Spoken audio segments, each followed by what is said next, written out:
Call the meeting to order. I guess first on the agenda is citizens communications. Looks like we don't have any.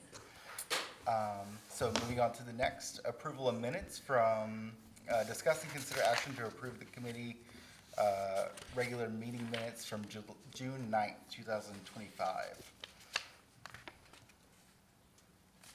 Can I get a motion to approve that? I'll make a motion to approve. Okay, Second. cool. There we go. And then discuss and consider actions regarding the 2024-2025 listing session. Brianna? Wonderful. Stand over here, it's easier. You All right. How are you doing? A little bit. Pardon, I'm late. I'll start off with the 2024 listening session, so I'm gonna switch it up on y'all a little bit. And just kind of give you a brief update, because last year we talked about things to do, recommendations that came out of it. And we said, we got things, we're gonna do those things, and then it's been several months since then. So, I have my notes here. We can give you a brief update, kind of the progress that we've made. If there's something that I don't hit on, it's just that that's still in progress, and I just didn't have anything like solid to say, check the box, it's done. Or you've made like anything we can tell you we did. So, one of the things that came up last year is a recommendation to develop a local campaign to promote small businesses and encourage residents to shop locally. I apologize if this is not out yet, it will be out, and it's already been talked about publicly. Today's my first day back, so I haven't checked our social Good for media you. yet. But, our Explore Pflugerville tourism brand is putting out a series called Pflugerville Finds. And they'll be highlighting our local small businesses to share different restaurants you can go to and businesses that you can support. So that'll be coming out soon. I believe they're starting with some of our downtown businesses, and then they'll expand from there. So if the first video is not out yet, it will be out soon. Also, part of that, some kind of a talk about like things that are in progress. Some other things that we did around that is during Slice of Pflugerville, we put out some downtown logo merch. But one of the things that we did is we created a mini shopping bag that said "Shop Locally," just to kind of start getting that shop local brand out and encourage our community to support our local businesses. So there's just a couple things. That doesn't mean we're done. Just some things that we have done. Some other recommendations included establishing ongoing channels for residents to provide input on activities and community needs, on commission activities and community needs. Obviously, we have the listening sessions. That's one item. But another item that we've done is our communications department has put out Flashvote, which is a platform where you can sign up and take very quick 1 to 3 minute surveys that they put out about every other month or a month or so. One has been put out about legislation items and art, and public art. And so that is ongoing. So just a monthly way to just quickly get feedback, short, sweet, and simple. Let's see. Another item was conduct research on community issues to inform recommendations for policies and practices. This will forever be an ongoing item. But some things that we have done is during our strategic planning process, which many of you participated in, that was very heavy on community engagement. The community really developed that from the very first work session that we had to the very end, including a survey. So their feedback was included and really shaped that plan, which will kick off in 2026. You'll see us start doing some work in the fiscal year 26, October 1, but it really kicks off January 2026. We also had our biannual resident community survey that we put out, which gets feedback from the community on different areas to benchmark where we are and what we're doing well or not doing well, and that helps us kind of develop our budget. So that happens biannually, and that happened this year. Did you say biannually or biennial? Every 2 years. Every 2 years. Yeah. That's biennial. Okay, thank you. Another recommendation was assess and optimize traffic light timings and road designs to improve traffic flow and reduce congestion.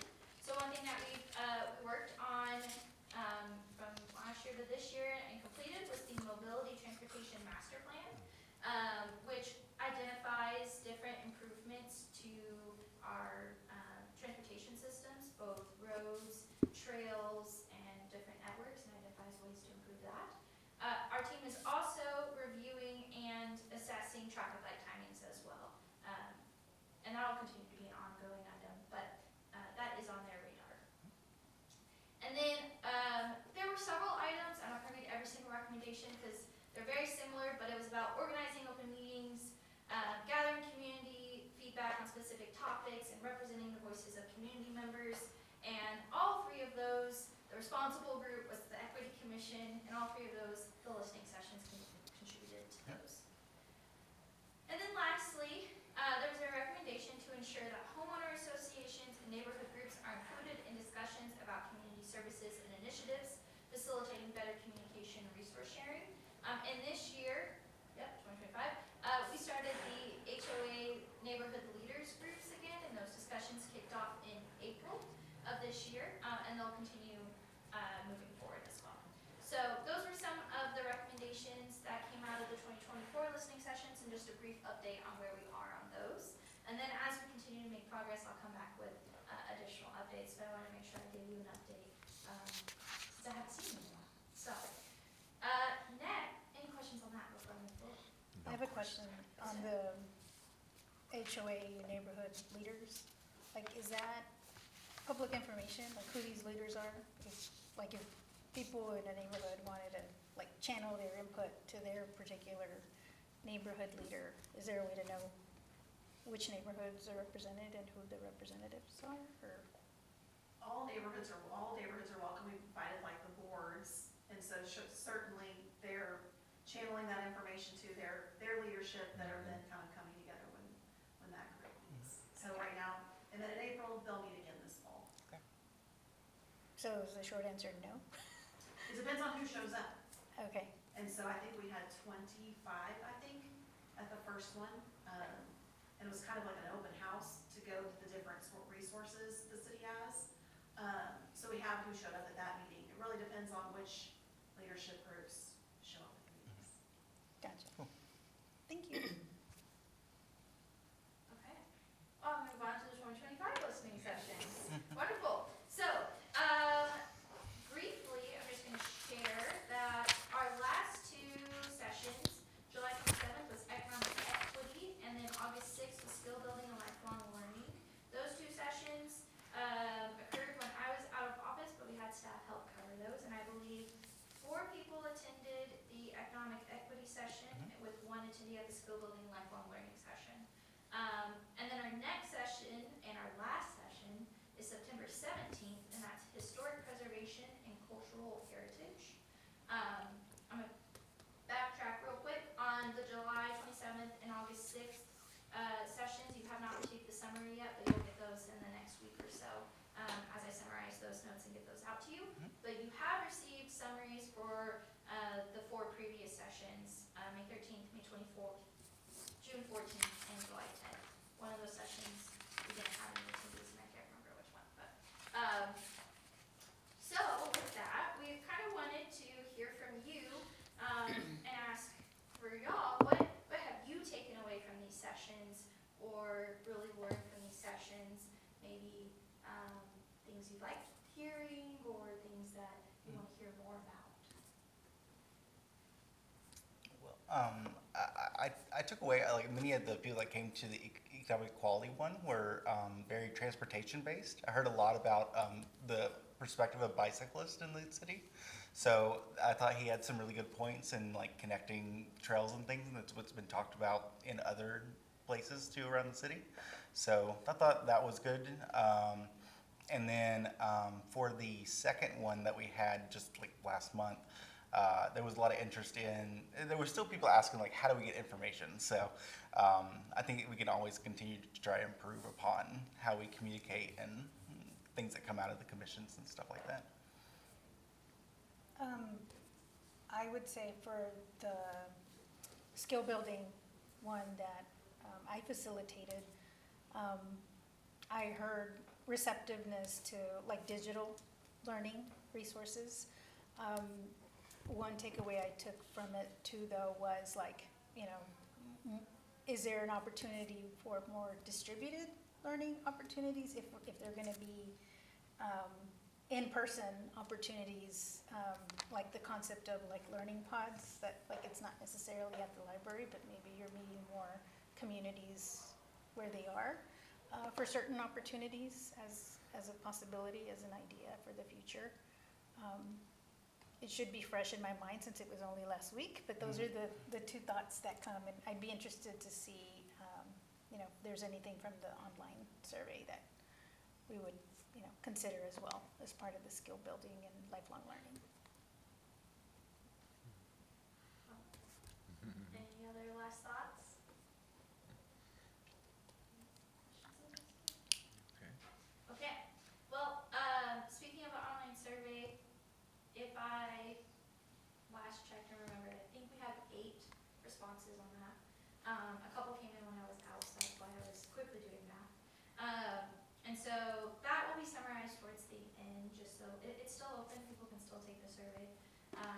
The last session is September 17th, so afterwards, our next steps look like summarizing everything. So I will still do the individual summaries, of course, for July 27th and August 6th, and then I'll do an individual summary for September 17th as well. I highly encourage that you invite folks to come out to the last session as well. Towards the end, you always ask the question, is there anything you didn't get to share that you wanted to share? So even if maybe they have feedback on other areas, they'll have the opportunity to share that during that session. Then we'll kind of create, like we did last year, a report, and put everything together and all the feedback and summarize it and figure out recommendations. You'll receive that report for your review. Goal is October, and then, or end of September. And then you review the report, you accept the report, and we provide that report to City Council and present it, and go forward from there. Any questions? What are we doing to promote the survey again? I'm just like really disappointed that we have 8 online responses, wondering if That's there's, where I was going if next. there was more we can do to, Yeah, so Push. there is a link on the flyer, that, has been shared out or not a link, it's a flyer, a QR code, for the link to take you to the flyer. Oh my gosh, to the survey. Let me slow down. There's a QR code on the flyer that can be scanned to take you to the survey. So that has been shared out. There is also, on our community, Facebook post that we've shared out, there's also a link included to the survey as well on that. And I'll check to make sure that we have another post going out for the last session and boost that survey one more time. great, thank you. It's also on the Equity Commission webpage. Links to that. Good to see you again. And similar to her question, a 2-part question. One, what do you believe from both of your experience is, and just over the last several years, are the most pivotal challenges of the Equity Commission? And what can we do as individuals to enhance the engagement, even more than listening sessions, even more than links, advertisement? What can we do as individuals? Because I'm willing to, this last quarter, step my foot forward and make as much impact as I can. And I'm sure the team as well is willing to do that. So like I was saying, what do you feel, and I'm just curious, just in your opinion or experience, has been the most consistent, challenges? And, how can we work on that individually? Yeah, I think in general, one thing that's just difficult, and it's not just the Equity Commission, It's everywhere. everywhere. Engagement. Is engagement. Civic engagement, getting folks to share their feedback and come out, is just difficult. And so that's a challenge that I think the Equity Commission has faced, is hearing from people, getting people to participate and come to the listening sessions, or even to take the survey. And last year we didn't have any survey results either. So that's just, I think there's also some fatigue as well with engagement. There's just a lot going on in personal lives, in the news, worldwide. So I think people are just slowing down. So that's been a struggle for the Equity Commission. Right. It is that engagement piece. How we fix that is you are connected to groups that we as staff aren't connected to. You have friends in the community that we may not meet because they don't come to council meetings, or we don't get the honor of meeting them at a public event, right? with your communities, the folks that you know, finding the communities maybe that aren't being talked to. Maybe you have a friend that is connected somewhere and asking to be introduced to those groups. Sharing our resources that you're aware of, or even just, if someone ever says something like, man, I wish this pothole would be fixed on my road, right? It's as simple as you saying, hey, reach out to the city. They have a report problem. Or you give them our emails, and we'll happily respond to them and help them get their issue fixed, right? I have folks reaching out to me that I met 3 years ago. Every now and then they pop up and go, hey, I have this issue. We're happy to help that. So those are just kind of the first things that come to mind is that engagement piece. And also letting our community know that the city is here to help and listen to you. We can't always fix the thing immediately, Right, but right. we want to know about it so Right. that it's on our radar. Right, Anything right. I missed in there? And if it's possible, like I said, especially towards this, I can't believe third quarter is already here. Just in business, I'm like, my goodness, it's about to be the end of the year. But if it's possible, you can maybe send it to, myself or the whole team, some shareable public links that we can actually disperse to our contacts. I have a lot of contacts. Sometimes I'm hesitant on, okay, is that allowed or not allowed? So if you can maybe share several things, the impact, what we've done, or, over the years, or things this year, and it'd be easily to share that information, you know what I'm saying? So we have possession of it, and I think that'll help me, because I'm get more aggressive with, letting even my HOA know, and, the public forums, because I think it's just the limited of eyes sometimes, kind of becomes, a factor with, Absolutely, yeah. you know. We have several ways to get connected with the city, whether it's the key to the city or Right. the flyer. And they don't know, I know, but they don't, Yeah. the community sometimes just doesn't know. So, yeah, if you can do that, that'd be awesome. If that's okay with the team, that we get some type of, more shareable things, more unique, captivating, possibly things that, and I'll do the rest, I'll do the talking. Yep, yeah, I'm here, team. Sounds good. Anything else? All right, well, that summarizes 2024 and 2025 listening sessions. We will be back in October, and so you'll get something from me in an email way before then, but that's the next time we'll see each other in person, unless I run into you somewhere else. Thank you. That meeting will be in the Justice Center. Oh, okay, Okay. excellent. I put it on my calendar because I'm like, I'm Yep. gonna drive to the. I will go wrong to the wrong place. I've done that every time it's at the I Justice have Center. to. I stopped by the library, just check it out. U-turn. All right, so, motion to adjourn, it's now 7-something, 6-something. I make the motion? Okay, Feel free. You ready? second. Got it? All right. Who did the motion? You did it? Motion adjourned. And you got the second, whoever's second, let's do it. All eyes, ears, has it ordered.